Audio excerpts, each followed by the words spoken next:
Muy buenos días para todos.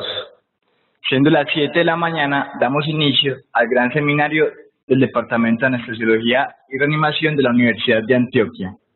Mi nombre es Andrés Felipe Ocampo, soy residente de Anestesiología de la Universidad de Antioquia y hoy estamos reunidos para hablar acerca de anestesia raquídea. El título de la charla se llama Anestesia neuroaxial, incertidumbre y controversia. De antemano, muchas gracias a la doctora Olga Lucía Giraldo por asesorarme para la realización de esta exposición. Durante la realización de esta charla tuvimos dos principales propósitos. El primero era una charla de formación pedagógica, de carácter formativo. Además de eso, quisimos resolver algunas preguntas comunes que pueden surgir durante la práctica clínica, durante la aplicación de esta técnica anestésica. Al final, el gran propósito de esta charla es educar y exponer el estado del arte de esta técnica soportado por la literatura clásica y la medicina basada en la evidencia. Estructura del ejercicio. Primero voy a hablar acerca de la importancia del tema. Posterior a esto, trataré un ítem que se llama Dimensionando la realidad, que más adelante explicaré. Luego ilustraré la técnica, trataré de resolver algunas dudas comunes que surgen en la práctica clínica y tocaré algunos temas que pueden generar controversia en cuanto a esta técnica anestésica. La importancia del tema. Este artículo es un artículo bastante clásico del grupo de colaboradores Cochrane, en el cual ellos comparan la anestesia neuroaxial versus la anestesia general como objetivo primario, tratar de encontrar los efectos de esta técnica anestésica en las tasas de muerte perioperatoria, infección respiratoria e infarto agudo de miocardio. En total fueron 9 revisiones sistemáticas que ellos lograron encontrar donde comparaban estas dos técnicas. Las cirugías que fueron evaluadas en estas 9 revisiones fueron el parto por cesárea, la cirugía abdominal, fractura de cadera y cirugía vascular de miembros inferiores.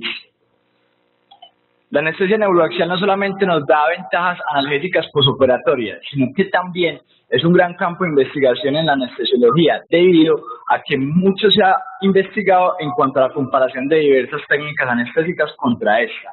Por ejemplo, se sabe que, comparada con la anestesia general, avalada por 20 estudios de 3.006 participantes, redujo la mortalidad 30 días hasta en un 30%, asociado a que también redujo el riesgo de neumonía en un 50%, esto comparada con la anestesia general. La calidad de la evidencia de estas publicaciones fue juzgada como moderada. Sin embargo, obviamente hay muchos factores confusionales, pero todo esto es para dar paso a futuras investigaciones. Este tema ya lo habíamos hablado en una charla anterior a esta, de los efectos que tiene la anestesia regional en el paciente oncológico. Esa metaanálisis es del año 2015. La hipótesis fisiológica es que la anestesia regional me brinda bastantes ventajas, como son las ventajas analgésicas, además de que evita la inmunosupresión asociada al tiopental y a los halogenados. Además de eso, me ayuda a ahorrar analgesia opioide postoperatoria. Ese metaanálisis de 2015 encontró que había una mayor supervivencia en los pacientes que eran tratados con técnica anestésica regional. No obstante, no hubo diferencias en la recurrencia del cáncer. Sin embargo, un análisis posterior en el año 2017 no encontraron ninguna evidencia, ningún dato estadísticamente significativo. Sin embargo, queda el gran interrogante de que si esta técnica sí puede servir en este grupo poblacional. Dimensionando la realidad. ¿De qué se trata esta diapositiva? ¿Qué pretendo con esta diapositiva? Lo primero es mostrar lo que se está haciendo en otro país, en este caso Francia. Este artículo salió este mes, donde mediante 3 encuestas realizadas a 1.024 anestesiólogos franceses de habla francesa, trataron de mirar cómo codificaban o cómo llevaban a cabo su anestesia raquídea. Lo primero es que el tipo de aguja que ellos más utilizan es la punta del lápiz. El diámetro de la aguja que más utilizan es la número 25. Y la posición en que más se enfocan esa técnica anestésica es en el paciente sentado, Además de eso, también averiguaron sobre el uso de ecografía previo al procedimiento y casi nunca utilizaron la ecografía para abordar el eje neuroaxial. Y el anestésico que más utilizaban para llevar a cabo sus actos quirúrgicos era la bupivacaína hiperbárica. El objetivo principal de de ese artículo era tratar de ver cómo estaban haciendo los anestesiólogos franceses y cómo están enfocando su técnica anestésica para darle posibles cambios hacia el futuro. Y lo que yo trato, el mensaje que quiero dar es que nuestra realidad clínica no dista mucho de otros países, como en este caso Francia. Otro punto bastante importante y que puede ser bastante álgido y que más adelante lo desarrollaré es que ellos utilizan, no la mayoría, pero sí varios anestesiólogos utilizan la morfina para actos quirúrgicos que van a ser ambulatorios y solo solicitan la micción del paciente para poderle dar de alta. Ya más adelante veremos por qué es importante tener este punto en cuenta. Ilustración de la técnica. Antes de ilustrar la técnica, debo decirles que para el éxito de esto usted debe tener muy clara la anatomía espacial de su paciente. Debe saber que tiene que atravesar múltiples tejidos para lograr su propósito, que es una anestesia raquídea exitosa.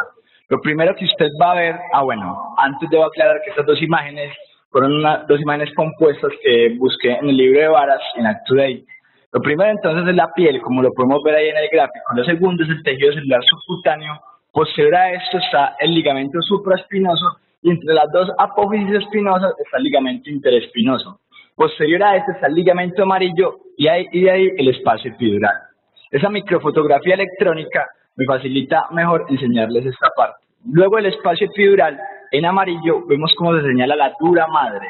El espacio que está señalado en azul se llama el espacio subdural, que muchas veces es un espacio que es virtual. Sin embargo, lo traigo a colación esta imagen, debido a que muchas veces su aguja puede quedar ahí, en ese espacio subdural, y se puede inyectar su anestésico ahí, lo que lleva a una anestesia raquídea fallida. Luego de este espacio subdural está la membrana aracnoidea, y en morado, como pueden ver, está el espacio subaracnoideo, que es el propósito para obtener la anestesia raquídea. Ahí debe llegar su aguja para obtener el líquido cefalorraquídeo. Teniendo claro entonces un poco la anatomía espacial, lo segundo que usted debe darle a su paciente es una adecuada posición. Las posiciones más clásicas para lograr la técnica raquídea es la posición en sedestación y de cúbito lateral. Clásicamente la literatura recomienda que el paciente en el que sea difícil identificar la línea media es mejor realizarlo en posición de sedestación. Sin embargo, también es cierto que la literatura comenta que entre más tiempo de práctica lleve usted como anestesiólogo, usted debe dominar las dos técnicas, tanto en sedestación como en decúbito lateral, porque su objetivo como tal es ampliar ese espacio intervertebral mediante la flexión de la columna vertebral. Un ítem bastante importante es darle una posición adecuada al paciente. Cuando usted va a aplicar la técnica raquídea en un paciente en sedestación, usted debe proveer lo siguiente. Lo primero es que los pies del paciente deben estar apoyados sobre una silla. La espalda del paciente debe estar lo más cercano al médico, lo más cercano que se pueda. Y los hombros del paciente deben estar totalmente relajados y los debe dejar caer hacia la cadera. Otro punto bastante importante es que hay un cambio en el espacio intervertebral cuando yo le doy una flexión y cuando le doy una angulación a la camilla entre 30 a 45 grados, como lo muestra la gráfica. La otra posición en la que también se aborda esa técnica anestésica es el decúbito lateral. Obviamente va a tener un poco más de dificultad técnica, pero va a haber escenarios clínicos donde su paciente no se vaya a poder sentar y por lo tanto le va a tocar optar por realizar la técnica de esta forma. Bueno, vamos a monitorizar y elevar nuestro paciente. Entonces, las pautas de monitorización básica para la anestesia raquídea es la pulsioximetría y la tensión arterial. Es el manejo estándar. Sin embargo, obviamente usted debe saber que de acuerdo a la condición clínica de su paciente, usted va a determinar el monitoreo que necesita antes de hacer el abordaje de esta técnica. Vamos a comenzar a lavar. Pero antes, esa pregunta no sobra. Doctor, ya miro las heparinas del paciente. ¿Por qué es importante tener esto en cuenta? Los suecos hicieron una revisión durante 10 años de las complicaciones neurológicas severas durante el enfoque de la anestesia raquídea. En total, analizaron 1.700.000 casos de técnicas neuroaxiales y analizaron dónde hubo complicaciones y los factores de riesgo que ellos miraron fueron los siguientes. En un 33%, un paciente que tuvo complicación neurológica después de la anestesia raquídea tenía medicamentos antitrombóticos. En un 30% los pacientes tuvieron una punción lumbar traumática y en un 18% esos pacientes tenían una normalidad en la columna vertebral. Otro factor que ellos vieron fue el paciente senil. Sin embargo, el artículo como tal no da una respuesta certera de por qué. Pero ellos decían que tal vez, debido a que esta población tiene mayor incidencia de anormalidades espinales, se podría comportar como factor de riesgo para una complicación neurológica posterior a la anestesia neuroaxial. La última guía de la Sociedad Norteamericana de Anestesia Regional, en el cual da ciertas pautas para el paciente que va a recibir anestesia regional y está recibiendo concomitantemente medicamentos trombolíticos o antitrombóticos, evalúan que en un 25% de las complicaciones que tuvieron, la colocación de la aguja y el catéter fue difícil. Entonces podemos ver algo que ya está siendo bastante semejante, es que una colocación traumática de anestesia raquídea se comporta como factor de riesgo para complicaciones. Algo bastante llamativo es que solo hay informes de casos de hemorragia neuroaxial espontánea con el uso de medicamentos herbales. Este punto lo voy a desarrollar más adelante.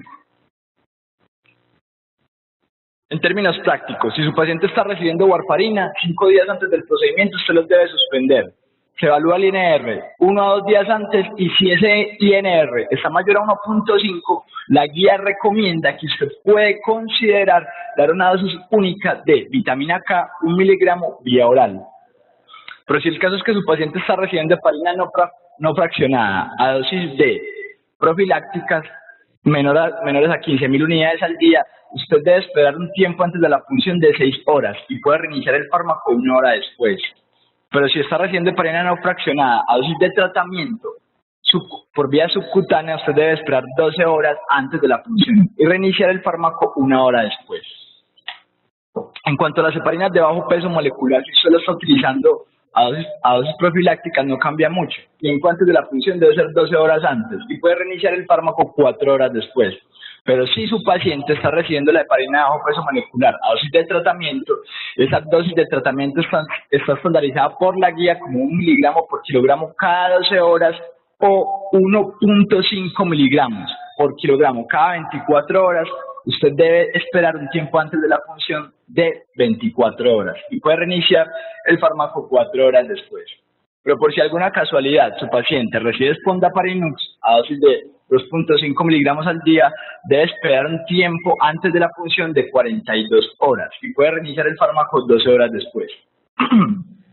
Esto como tal está muy estandarizado, sin embargo ustedes deben tener en cuenta las siguientes cosas. Si por alguna razón su paciente lleva 5 o más días recibiendo heparinas, se debe solicitar un recuento de plaquetas, porque esos pacientes tienen riesgo de desarrollar una trombocitopenia inducida por heparinas, y eso llevarlo a complicaciones posteriores. Y un punto bastante controvertido de la guía es que ellos no recomiendan suspender los medicamentos herbales como es el ajo, el ginseng y el ginkgo biloba si su paciente los está recibiendo, a pesar de que su paciente vaya a ser sometido a una técnica regional. El grado de la recomendación es 1C. Sin embargo, obviamente en la literatura y en nuestra realidad clínica sabemos de pacientes que han tenido complicaciones hemorrágicas por estar recibiendo estos medicamentos. A pesar de eso, las guías son. Entonces, el artículo también nos comenta que si su paciente está recibiendo medicamentos herbales, si usted desea que su paciente llegue a un tiempo de hemostasia normal, usted debe descontinuar el ajo 7 días antes, el ginkgo biloba 36 horas antes y el ginseng 24 horas antes. A pesar de que no hay una recomendación clara, estos son los tiempos. Ya es a decisión suya si desea tomar esta información. Bueno, ya monitoricé a mi paciente, lo posicioné y revisé sus heparinas. Bien, lo puedo puncionar, pero entonces antes de puncionar debo lavar a mi paciente. La infección cutánea en el punto de punción de anestesia subaracnoidea es una complicación que puede llevar a bastante morbilidad. Su etiología bacteriológica casi siempre es por Staphylococcus aureus, a pesar de que el Staphylococcus epidermidis sea más prevalente en la piel. Se han encontrado grupos poblacionales que parecen que tienen factores de riesgo para desarrollar esta infección. Por ejemplo, los pacientes que utilizan corticoides de forma crónica, el paciente politraumatizado, el paciente diabético o que tenga una neoplasia activa. Además de eso, vemos que otra vez los intentos repetidos de punción son un factor de riesgo para infección. Entonces, no solamente un intento repetido de punción va a ser factor de riesgo para complicación neurológica, sino también para infección. Esta guía del año 2017 trae varias pautas en las cuales dan consejos de cómo prevenir, diagnosticar y hacer un manejo de la infección asociada a la técnica neuroaxial. Sin embargo, lo más nuevo y lo que me parece como importante traer a colación en esta charla es que, por ejemplo, ellos recomiendan que si su paciente tiene una bacteremia conocida o se le está sospechando una bacteremia, solamente para la punción debe recibir antibiótico-terapia profiláctica. Y ese es el consejo que ellos dan. Otro punto bastante importante es el antiséptico. La guía JAMA y la guía de la Organización Mundial de la Salud aconsejan que el antiséptico que usted utilice sea a base de alcohol. Sin embargo, esta guía, mediante la evaluación de un estudio de cohorte y un ensayo clínico aleatorizado, dice que no encontró diferencias entre la clorexidina versus la povidona iodada, con o sin alcohol. Sin embargo, en un ítem más abajo que mientras tratan el tema, hacen una encuesta pues, a los anestesiólogos de la Sociedad Norteamericana y ellos prefieren utilizar antisépticos a base de alcohol. Bueno, ¿y cómo debo utilizar esto? Lo primero es que debo de desinfectar la zona lumbar y lo más importante es dejar actuar el antiséptico, 3 o 4 minutos.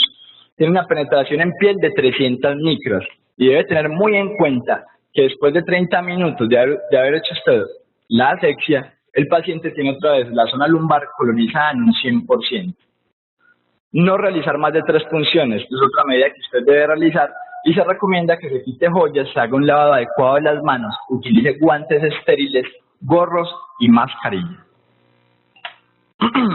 Bueno, ya posicioné a mi paciente, ya lo lavé y dejé que el medicamento actuara 3 minutos. Limpié la zona lumbar y entonces voy aquí a describir la técnica de aproximación a la línea media, que es la más común que enseña nuestra escuela académica. Lo primero es que usted debe palpar el espacio intermedio entre las dos apófisis espinosas. ¿Y cómo va a hacer eso?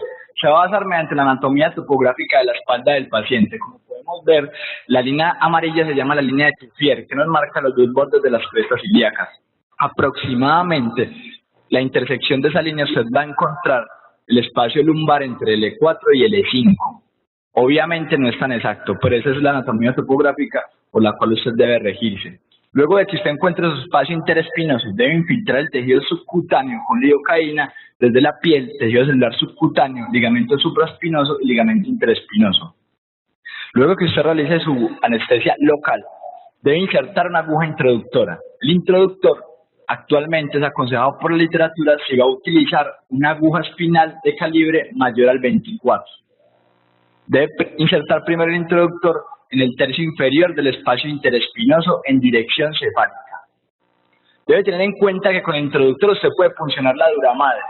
Entonces, en un individuo de hábito corporal normal, de la piel a la dura madre, hay más o menos 5 centímetros. Por lo tanto, usted debe tener en cuenta esta distancia. Lo más importante en esta técnica es que usted sienta cómo son los cambios de la resistencia mientras avanza por los tejidos para lograr el éxito. Luego que tenga el introductor, debe insertar la aguja espinal de calibre 24 dentro del introductor. Si usted hizo todos estos pasos bien, va a sentir la resistencia de los tejidos y luego de eso va a apreciar un estallido o una pérdida de resistencia. Ahí debe retirar el estilete y se debe observar el flujo de líquido cefalorraquídeo. Si a pesar de haber hecho usted todos estos pasos no logra obtener líquido cefalorraquídeo, se aconseja que si tiene una aguja punta de lápiz, puede darle un giro sobre su propio eje entre 90 y 180 grados para la obtención de líquido cefalorraquídeo.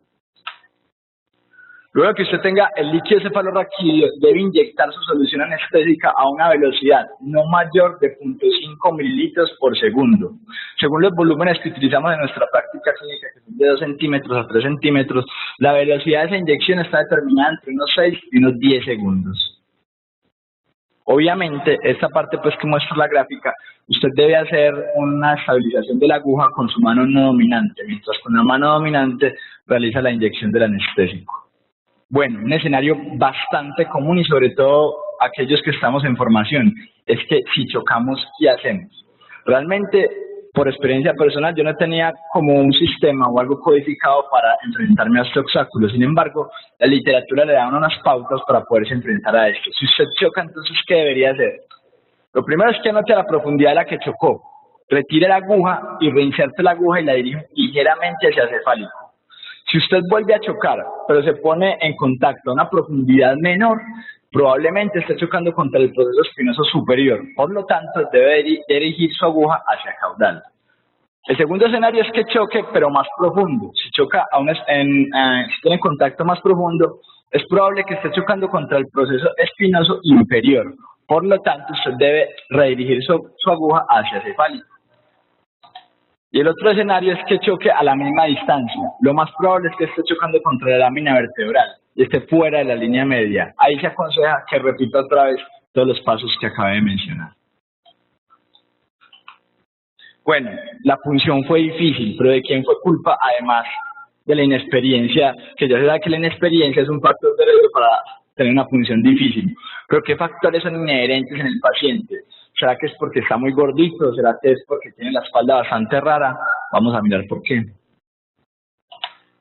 Los factores predictivos para la localización de dificultades en el espacio interespinoso son un índice de masa corporal mayor a 30, un perímetro abdominal mayor a 105 y una posición inadecuada. La posición inadecuada va a ser más vista en grupos poblacionales como el paciente anciano, paciente que tenga normalidades de la columna y el paciente con un bajo coeficiente intelectual, porque va a poder colaborar muy poco con la posición para la técnica. Las referencias anatómicas son un punto bastante importante, en el cual la anatomía de la espalda se divide en 4 grados. Grado 1 es que hayan apófisis espinosas visibles. Grado 2 es que aunque esas apófisis espinosas no sean visibles, se palpen. Grado 3 es que las apófisis espinosas ni se vean ni se palpen, pero usted puede palpar el espacio interespinoso. Grado 4 es que usted ni ve ni palpa absolutamente nada. Por lo tanto, los grados 3 y 4 también se comportan como factores predictivos para la localización dificultosa del espacio interespinoso. Todo esto es para que usted se haga una idea de cómo va a ser el enfoque de su paciente.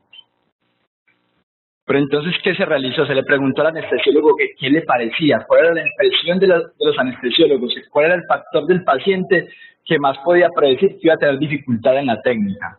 Se hizo una gran encuesta y la mayoría de los anestesiólogos dijo que la obesidad era el factor físico en el paciente que más podía interferir con la técnica. Y en segundo lugar estaban las anormalidades espinales. Luego que se realizó la encuesta, se trató de responder a esta pregunta de la siguiente forma. Se reunieron 595 pacientes de 2 hospitales durante un periodo de 12 meses. Se anotaron datos como sexo, edad, peso, hábito corporal y puntos de referencia anatómica, que fueron los que ya expliqué. Al finalizar, después de haber hecho todo el análisis estadístico y el análisis de su investigación, ellos determinaron que el método más confiable para determinar que un bloqueo iba a ser técnicamente difícil es que su paciente tuviera un grado anatómico 3 o 4 o que tenía una deformidad evidente de la columna. Y realmente no vieron que la obesidad impactara al momento de la técnica. Dudas comunes que pueden aparecer en la práctica clínica. Por ejemplo, ¿qué dosis utilizar? ¿Vale la pena combinar morfina con fentanilo? ¿Qué tiempos analgésicos me brindan los opioides? ¿Y cómo evalúo mi técnica neuroaxial?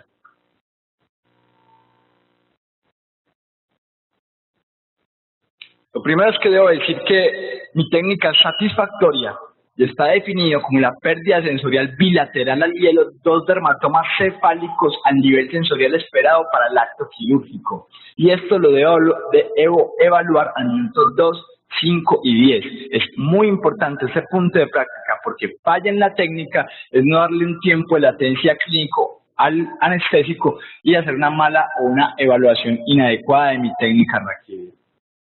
Cuanto a las dosis, es un tema muy álgido. Durante la revisión de la literatura, en los últimos 5 años, encontré más de 2.000 artículos que trataban de dar respuesta de la dosis efectiva 95 para diferentes modelos quirúrgicos.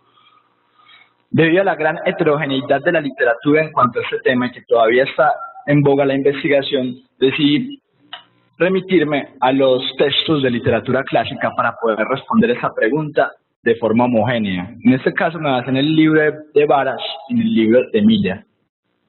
Lo más importante es que para la dosis, para su acto quirúrgico, usted debe tener en cuenta el acto quirúrgico para el que va el paciente, el nivel que usted desea y el tiempo quirúrgico al cual va a ser sometido el paciente. Un ejemplo de ello es, por ejemplo, el reemplazo de rodilla y la artroscopia de rodilla necesitan el mismo nivel sensorial. Sin embargo, podemos ver en la gráfica que las dosis de anestésico cambian y es por el tiempo quirúrgico al que va a ser sometido el paciente. Todos esos factores usted los debe tener en cuenta al momento de enfocar la anestesia raquídea de su paciente.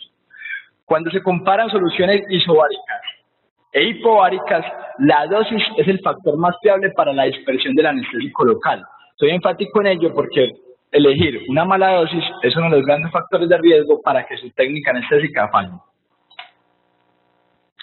¿Será que vale la pena combinar morfina con fentanilo? Lo primero que debo decir es que los coadyuvantes han demostrado resultados muy positivos a nivel del manejo postoperatorio de los pacientes. Se han investigado muchos, desde el magnesio, tramadol, cetamina y clonidina. Sin embargo, los dos coadyuvantes que han sido más estudiados y que hoy en día tenemos más evidencia de que sirven es la morfina intratecal y el fentanilo intratecal. La guía neozelandesa del año 2015 nos muestra que para procedimientos ortopédicos, urológicos y ginecológicos, utilizar morfina intratecal a dosis de 50 microgramos me da un promedio de analgesia postoperatoria de 503 minutos, comparado para esos mismos modelos quirúrgicos con una dosis de fentanilo de 25 microgramos, que me da un tiempo de analgesia de 114 minutos. Podemos ver que la morfina es bastante superior al fentanilo y eso no hay discusión, pero el fentanilo tiene cierto papel en la coadyuvancia de mi analgesia postoperatoria. Cuando ellos estudiaron el modelo quirúrgico en el parto por cesárea, la combinación de fentanilo con morfina, ellos vieron que no hubo ninguna diferencia analgésica y actualmente recomiendan no mezclar estos dos coadyuvantes. Sigo con el tema opioide. Este artículo salió hace 3 meses en la revista Lancet, donde se quería comparar la morfina versus el fentanil para pacientes que van a ser llevadas para cesárea. Se dividieron en 2 grupos, un grupo de morfina 200 microgramos y un grupo de fentanilo 20 microgramos a nivel neuroaxial. Realmente, pues, encontraron lo que ya sabíamos. La morfina versus el fentanilo me da un tiempo analgésico de 9.3 horas, comparado con el fentanilo de 2.46 horas. Un resultado estadísticamente significativo. Ellos que quisieron ver también las complicaciones con el uso de estos opioides y solo vieron que tuvieron prurito con necesidad de tratamiento en 9 mujeres que se utilizó morfina a 200 microgramos. El mensaje grande es que a pesar de que la morfina sea bastante superior, el fentanilo sigue ayudándome en mi técnica anestésica como coadyuvante. Otro modelo quirúrgico es el reemplazo de rodilla. Este otro artículo habla de comparar la ropivacaína con o sin fentanilo en el paciente que va a ser llevado a reemplazo de rodilla. Al final, ellos ven que la combinación de ropivacaína con fentanilo da como resultado una analgesia superior a solo darle ropivacaína solo al paciente. Entonces es otro modelo quirúrgico que también enfatiza en ese coadyuvante. Pero ¿por qué tengo tanta insistencia con el tema opioide? Debido a estudios observacionales e informes de casos, hemos identificado poblaciones que se comportan como factor de riesgo para sufrir una depresión respiratoria posterior al uso de opioides a nivel neuroaxial. Esas poblaciones son los pacientes obesos, pacientes con apnea obstructiva del sueño, pacientes con deterioro cognitivo previo o pacientes que tengan como antecedente efectos adversos después de la utilización de opioides.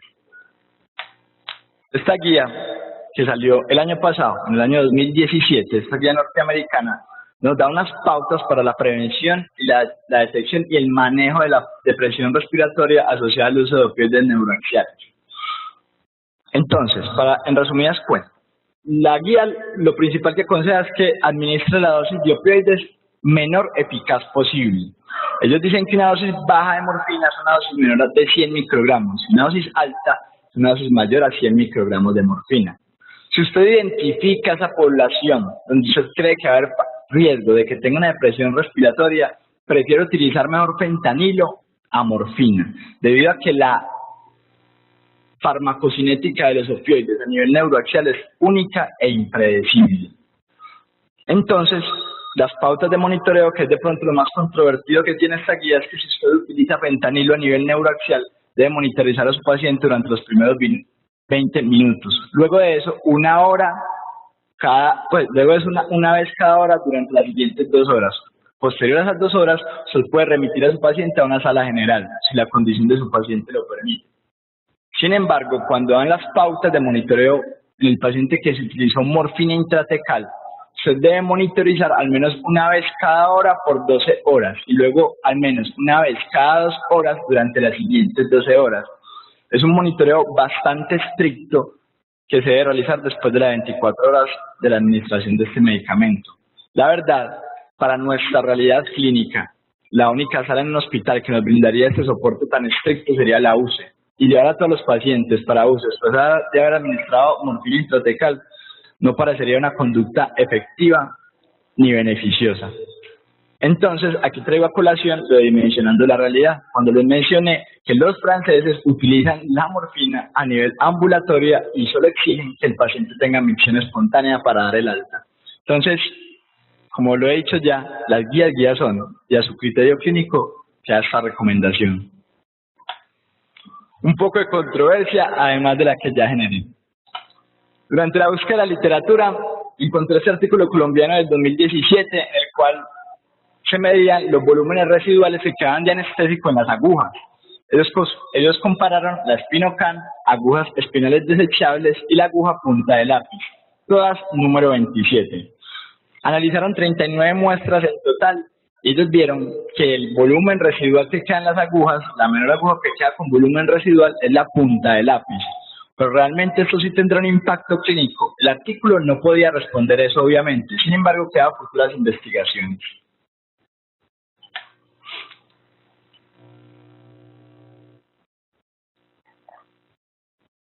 Otro punto bastante importante es el abordaje del eje neuroaxial con ecografía.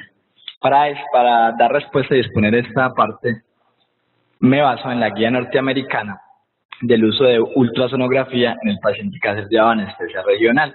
Como podemos ver en el gráfico de su derecha, podemos ver que la ecografía previa a la anestesia raquídea me ayuda en la identificación de la línea media y el espacio interespinoso, además de la profundidad de los tejidos del eje neuroaxial, y me ayuda a una marcación. Obviamente, entre los resultados que ellos estuvieron dentro de su guía, recomiendan que utilizar la ecografía previa al procedimiento neuroaxial me aumenta la precisión del espacio lumbar, me aumenta o me informa muy bien la profundidad del espacio del espacio epidural, tiene un error más o menos de 3 milímetros y mejora la eficacia de la anestesia neuroaxial, pero no vieron que mejoraba los resultados en cuanto a seguridad. Esos resultados hay que verlos con lupa. La ultrasonografía mejora la eficacia y la seguridad de las técnicas neuroaxiales. Para ellos dar esta respuesta, se apoyaron en 14 ensayos clínicos aleatorizados y 5 estudios de cohorte de aproximadamente 2.000 pacientes. Ellos informaron fallas técnicas, número de pases y resultados en cuanto a la seguridad. Y la verdad, entre el análisis de esta literatura, lo que se pudo concluir es que se aconseja la ecografía en el paciente que es técnicamente difícil. El problema de estos estudios es que tienen un gran problema de cegamiento y esto hace que la valoración de la investigación sea bastante cuestionable. Durante entonces, la guía menciona este ensayo clínico aleatorizado que se realizó en el 2014 que me propuse analizar. Este ensayo clínico tenía como objetivo primario la ecografía previa al procedimiento. Tenía como objetivo mirar si eso me ayudaba a tener más éxito en el primer intento de función. En total se recogió una población de 170 pacientes, ASA 1-3, en una edad entre 21 a 80 años. Se dividieron en 2 grupos. Uno fue llevado a anestesia neuroaxial con abordaje ecográfico y el otro fue llevado a anestesia neuroaxial con abordaje clásico, la palpación. En cuanto a sus resultados, la tasa de éxito en el primer intento con ecografía fue del 64% y con palpación fue del 52%. Sin embargo, fue un resultado que no fue estadísticamente significativo, no hubo diferencias en complicaciones y solo encontraron diferencias en la satisfacción del paciente. Por lo tanto, podemos concluir que la exploración preoperatoria de rutina para todos los pacientes es inadecuada y solo se puede reservar para el paciente que usted haya identificado que va a ser técnicamente difícil. Un punto importante que desarrollé con mi asesora es que si falla, ¿será que vuelvo e intento un segundo intento? La definición de que mi técnica raquídea fracasó La definición es bastante heterogénea en la literatura, sin embargo, esta fue la mejor definición que encontré y definimos que mi técnica fracasó cuando luego de obtener líquido cefalorraquídeo, yo inyecté mi anestésico local y posterior a eso mi paciente tiene un nivel inadecuado o tiene ausencia de analgesia, bloqueo motor o el anestésico que le inyecté fue insuficiente para el acto quirúrgico programado. Así defino que mi técnica falló. ¿Y por qué mi técnica puede fallar? Lo primero es la imposibilidad de la función. Entonces ya vemos, si tengo múltiples funciones, es un factor de riesgo para que mi técnica falle. Lo otro son los errores de la inyección de la solución. Escoger una mala dosis de medicamentos lleva a que mi técnica falle. El otro punto es la diseminación intratecal. Pacientes con anormalidades espinales también pueden llevar a que mi técnica falle. No utilizar coadyuvantes como morfina o fentanilo también puede servir como factor de riesgo para que mi técnica falle. Pero un punto muy importante que yo no tenía en cuenta, solo hasta que revisé la literatura, es fracaso en el manejo posterior. ¿Y qué es fracaso en el manejo posterior? Que yo haya hecho una evaluación inadecuada del bloqueo sensorial de mi paciente y no le haya dado el tiempo de latencia suficiente para que el fármaco actúe. Estos dos artículos, uno de ellos nigeriano, trata de ver por qué mi técnica espinal puede fallar. Ellos encontraron, a grosso modo, que los múltiples intentos y el nivel de experiencia del proveedor de anestesia eran los dos factores más grandes de riesgo para que mi técnica fallara. ¿Y qué es nivel de experiencia? Es aquel personal que está en formación o que lleva menos de 3 años laborando como anestesiólogo. Bueno, a pesar de que hice todo bien, obtuve líquido cefalorraquídeo, inyecté mi anestésico, falló mi técnica. Una opción es convertirme a general, pero otra opción es repetir la técnica. Para dar respuesta a esta pregunta, se recogió en un periodo de 2 años 100 mujeres que fueron llevadas a parto por cesárea, ASA 1 o 2, que la primera técnica raquídea falló con un bromas de 0 y no alcanzó a tener un dermatoma de 4 después de 10 minutos. Ellos decidieron en esas 100 mujeres repetir la anestesia raquídea. Dividieron en 2 grupos. A unas se les inyectó 12 miligramos de bupivacaína, hiperbárica al 0.05, y a otras se les inyectó 10 miligramos de bupivacaína hiperbárica al 0.05. Lo más importante y una conclusión importante de este estudio es que después de que repetimos la anestesia raquídea, en todas fue exitosa y se pudo llevar a cabo el acto quirúrgico. Sin embargo, ellos querían ver la necesidad de vasopresores y los efectos hemodinámicos secundarios que tenía. Ellos compararon los 2 grupos y miraron que el grupo que recibió 10 miligramos tuvo una menor necesidad de vasopresores y tuvo menos efectos secundarios hemodinámicos al momento del acto quirúrgico. Hoy en día la literatura apoya la administración repetida de la anestesia raquídea si no hay emergencia. Y con este artículo nos podemos basar para dar una dosis de 10 miligramos de bupivacaína hiperbárica en la paciente que va a ser llevada a cesárea sin una alteración hemodinámicamente significativa. Antes de finalizar, hubo temas que quise abordar, pero debido al tiempo se hace difícil desarrollar estos temas porque es bastante amplio. Pero para su interés como personal de información aconsejo lo siguiente. Lo primero es que tenga claridad en la ubicación del catéter peridural. Obviamente, de acuerdo al tipo o el modelo quirúrgico al cual va a ser llevado al paciente, la ubicación del catéter tiene cierto sitio determinado. Lo otro es, también deseaba hablarles de anestesia espinal y pediatría, pero debido a lo corto que es el tiempo, solo me queda por lanzar esta recomendación, esta alerta. La Sociedad Europea de Anestesiología Regional lanzaron datos, nos dieron este dato de que estamos en el 25% de los pacientes que están recibiendo anestesia caudal están recibiendo una dosis potencialmente tóxica de anestésico local. Entonces debe recordar que la dosificación de estos medicamentos se hace por medio del peso, como muestra la tabla, el nivel sensorial que se desea alcanzar se hace por medio del volumen, como lo muestra la tabla. Y recomiendo al personal de información también ese artículo que salió este año, de una revisión muy completa que se hace de anestesia espinal en pediatría. Para finalizar entonces, tenga claridad en la técnica, identifique el paciente difícil y aplique los correctivos. En este caso, la ecografía le puede ayudar. Prepárese para una sola función, porque múltiples funciones se comportan como factor de riesgo, desde complicaciones neurológicas hasta complicaciones infecciosas. Y si usted ve que va a tener dificultad, llame a alguien con un buen nivel de experiencia, que está demostrado que un anestesiólogo entre más experiencia tenga en el campo laboral, más éxito va a tener en su práctica proactiva. Muchas gracias.